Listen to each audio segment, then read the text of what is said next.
RTC बसों में खवातीन को मुफ्त सफ़र की सहूलत फराहम करने वाली महालक्ष्मी स्कीम को मनसूख करने का मुतालबा करते हुए आज ऑटो ड्राइवर्स ने हैदराबाद में बस भवन का घेराव किया।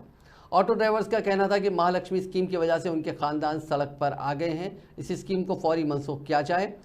BMS ऑटो ड्राइवर्स एसोसिएशन के ज़ेर एहतमाम किए गए इस एहतजाजी प्रोग्राम में कसीर तादाद में ऑटो ड्राइवर्स ने हिस्सा लिया। ऑटो ड्राइवर्स ने बताया कि महालक्ष्मी स्कीम की वजह से उनका कारोबार मुतासिर हो चुका है। पहले वो यौमिया 1000 था 1500 रुपये कमाते थे और अब उनकी कमाई सिर्फ 400 रुपये हो गई है। इसी असना में Telangana state auto and taxi drivers union के कायदीन ने वज़ीर ट्रांसपोर्ट पूनम प्रभाकर से मुलाकात करते हुए उन्हें इस सिलसिले में याददाश्त भी पेश की।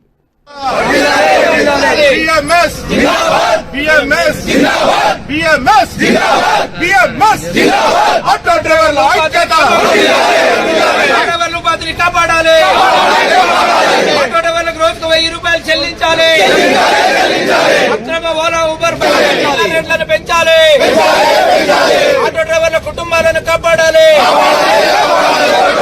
ఆటో డ్రైవర్ల ఐక్యత,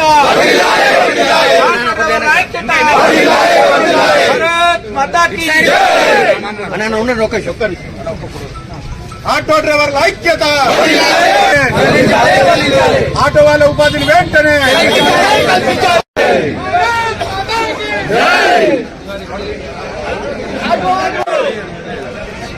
ఏమంటారు?